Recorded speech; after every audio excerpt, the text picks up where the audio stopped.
The first ever silver screen appearance of Wonder Woman. Yeah. That's what we'll be reviewing.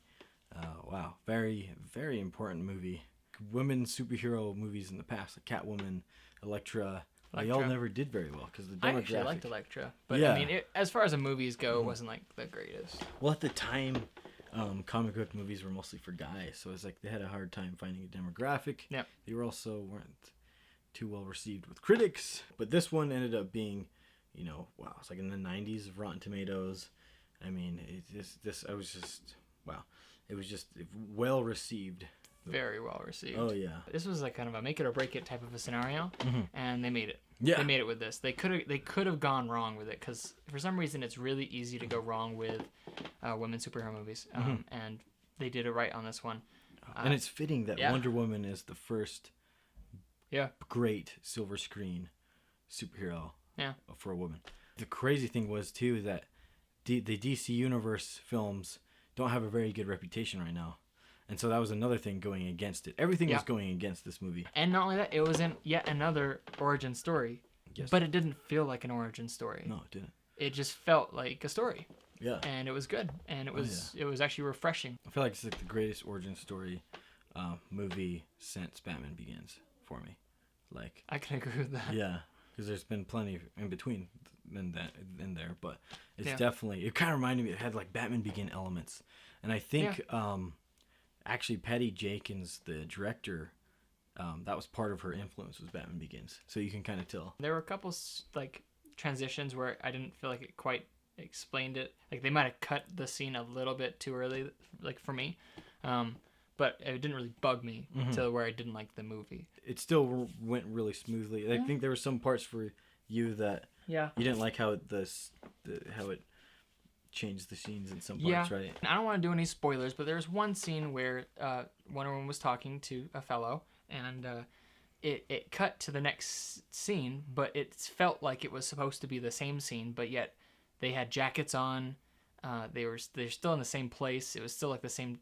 It was nighttime, so it's still like the same whatever, and it just didn't feel like there was a flow. There should have been like a wide shot or something to say, hey, this is like a little bit into the future, like it's 10 minutes have passed or something, but there was none of that, and that was the worst one for me. I remember you mentioning that it felt really close and almost claustrophobic at sometimes with scenes, and then I also mentioned when we were watching that it's because we were spoiled by Peter Jackson. Yeah, he does a lot of wide. We've been immersed in Lord of the Rings. Yeah. I think it's just because we just barely watched Lord of the Rings. Like that's probably why. If I had a little bit of a gap, it would have been fine, I think. Yeah. But mostly it was just like a few little transitions from a scene to another scene that just didn't quite flow for me. The movie itself was not affected by those little what are they called?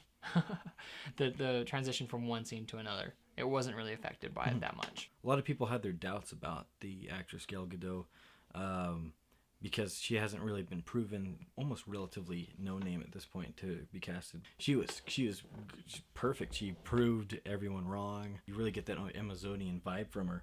That she's tall, strong. I mean, she's from the Israeli army, so she's really legit. Like she can really kick any of her butts, honestly.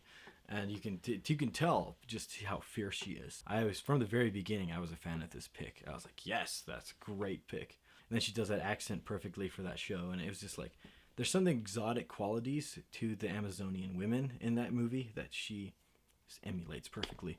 The whole beginning is probably my favorite part of that movie, of her on the island growing up. That was so cute. And just to see all those strong women like training and fighting each other. And the cool thing is that all those women are in their own right some cool athlete. Like one of them, like that she was training with, the big tough lady, was actual like MMA fighter. And then there was a cop. There's just tons of them. They all had impressive resumes before, and so they were like all Spartan women pretty much. They were all great in real athletes. life. Yeah, in real life. Yeah. And they were all training together, and you can tell it really reflects. Even though some of their screen time wasn't that much. Yeah. You can still feel. They felt like a family. Yeah. They did feel like a family. I think they did a really good job with casting all of those women. Yeah. I also think that I've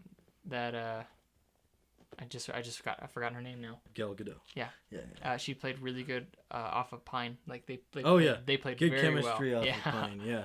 I know her name really well, but sometimes I feel like I'm butchering it. Gal. So it's like I've heard it Gal Gadot, Gal Gadot. It looks like the spelling's Gal like Gadot, but I don't know.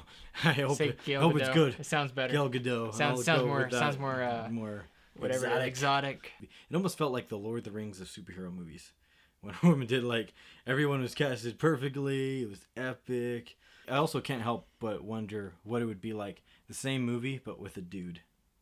It wouldn't have been the same. No, it wouldn't have done as good. It would have been like Hercules or something. Yeah. It would have been like okay, basically it would have been Hercules, but then also it would have been just another Wonder Man. another DC movie. I think I saw this cool meme of her picking up Superman and Batman. It's like, come on, boys, I'm gonna get you back on track. She's like the Tony Stark of this universe now. Yeah. Like, I think Batman was trying to be that. It doesn't really. I think this is the Tony Stark. This is the Iron Man. This is the Iron Man. Even though it didn't come DC first, Universe. It's the Iron Man because this is what's gonna kick it all off.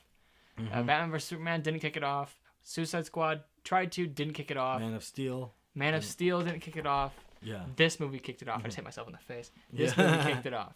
I didn't have my hopes up very high before, but now that I've seen this, now I've seen Wonder Woman, I'm a lot more excited for Justice League. Oh yeah, she makes us really excited for Justice League and the future of DC. Because Suicide Squad, I thought was like, yeah, this is gonna be the first one. This is gonna be like the Guardians of the Galaxy of DC Universe. Nah, really did not do. It was like the Fantastic Four.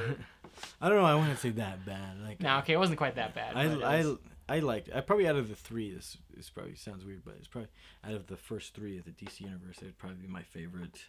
A lot of it is because of Harley Quinn. It's my second favorite because of Will Smith and Harley Quinn. Yeah. Will Smith and Harley Quinn. Because I can't remember her name. We have had a wonderful time reviewing this. We do have a question for you guys, though. Do you think it deserves all the praise and everything that it got? Do you think it's because it's a woman and the first woman superhero movie? Is that why it was good? Or is it just a good movie? Tell us what you think. If you like this video, please subscribe and hit the like button. See you guys.